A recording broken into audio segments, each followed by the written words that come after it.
here. If you think about a social contagion process, it can work in a variety of ways.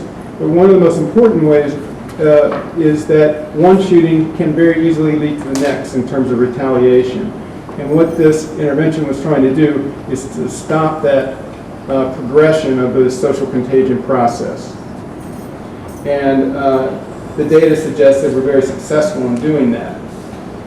The evaluation also, in addition to looking at some of the crime data, did interview the clients who had the most direct contact with the outreach worker and some of the program components.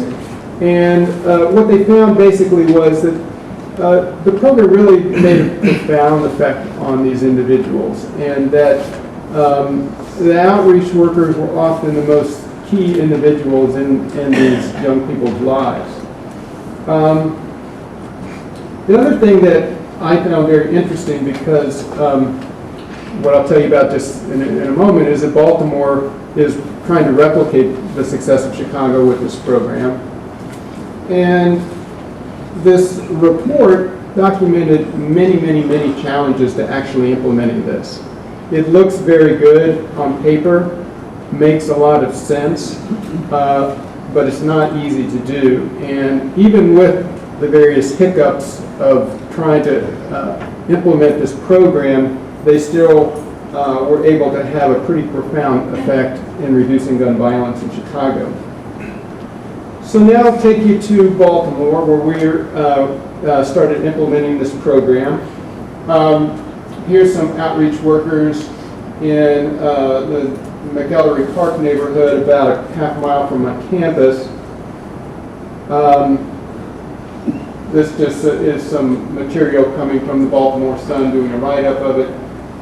One of the common things that happens with this intervention in an effort to try to change norms around gun violence is that they want to change this idea that, you know, in some places people just get shot. That's just sort of a fact of life, and you just got to live with it. This approach is trying to say, no, it's not okay.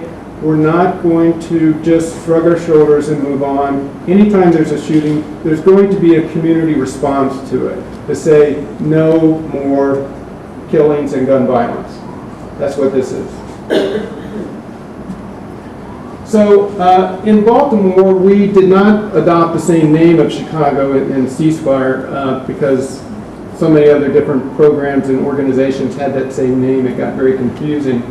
They named the program Safe Streets. Actually, they began calling it Operation Safe Streets, but quickly changed when that sounded a little too military and police-like. And I'd say there are two important differences, as I see them, in what Baltimore has done as opposed to what Chicago has done. I think, in most part, we've replicated the model to very high degree of fidelity.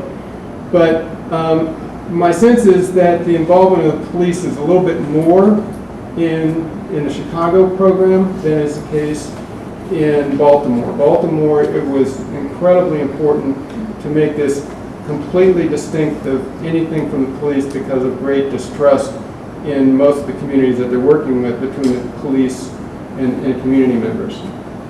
So again, they slashed operation from the title. The first community where this was kicked off is McElderry Park in East Baltimore, as I mentioned, close to my campus.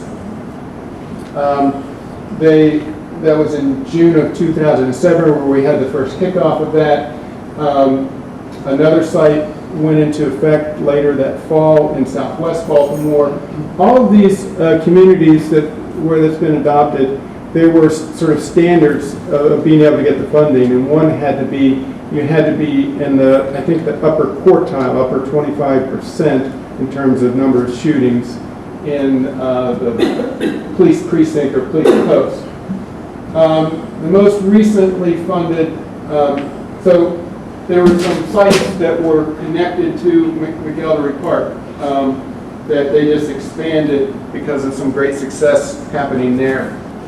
And then most recently, December of last year, Cherry program in South Baltimore. I want to just briefly show I'm involved in directing an evaluation of Baltimore's effort. And the evaluation involves three things. Basically is measuring implementation, looking at changes in social norms and attitudes among youth about gun violence, and thirdly, of course, looking at the effect of the program on shootings and homicides. So the yellow bars on here, I'm sorry, in the back is probably hard to see, but down here is our timeline of months beginning. The first time this was really, they had people on the street doing much was August of '07. We have data through the end of the third quarter of '08 that we've analyzed. We're just now doing some more work that I didn't really have ready for presentation yet. But Montgomery Park is the yellow bars, Elwood Park adjacent to it is the red bars, Union Square in South Baltimore is the green bars. What you'll notice is that even though Union Square was funded to begin way out here, they had many problems implementing this program. They only really got going well into '08, and the plug was pulled on them because of all their problems. So it really only lasted for a short period of time. A key component to this, of way they're trying to reduce violence, is explained very nicely in the write-up in the newsletter here, is they're trying to mediate disputes that they think might lead to a shooting. And so conflict mediation are very key.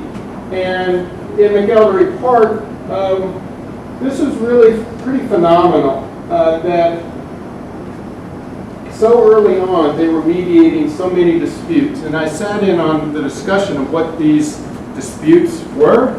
Let me tell you, these were really very, very serious kinds of things. These were, two gangs with a lot of dangerous people with a lot of guns, really angry and ready to go at it. And what was really phenomenal in my mind about what happened in McElderry Park is how Leon Farouk and his team went in there and made peace in just a very, very hostile kind of environment so soon after they got in the ground. Now, I'm sure many of you have heard, to do successful community interventions, you have to be sort of rooted within the community, right? That makes a lot of sense, makes a lot of sense to me. The group who was funded to work in McElderry Park, they worked in East Baltimore, but they really weren't entrenched at all in McElderry Park. So they're really rolling the dice to see if they could make this happen. And there were some very early signs of mistrust, but Leon Farouk is an incredible individual and gained a lot of trust of a lot of people, ranging from drug dealers to police commissioners to foundation heads to mayors, to make some change in that community. And it was really pretty phenomenal of how much they did so soon out of the gate. That was not necessarily the norm. You'll see in Union Square, for example, very, very few mediations. And again, while their funding started here, they didn't do their first single mediation until March, I believe, of '08. So the big differences in the implementation of this program across these three sites. So I mentioned one of the things we're doing is we want to know whether this intervention is affecting the attitudes of youth about the acceptability of using guns to resolve violence. So our initial plan was to interview the clients of the outreach workers to do these kinds of measures. But Leon Farouk nixed that idea. He said, nope, Daniel, good idea, but you're going to mess me up. I'm trying to gain trust with these individuals. I don't want to come out of the gate and say, hey, I got some pointy-head guy from John Hopkins who wants to fill out some interview stuff, So I said, Leon, you know what you're doing, fine. We'll go about it a different way. So what we did is we fielded, we recruited young people from the community to go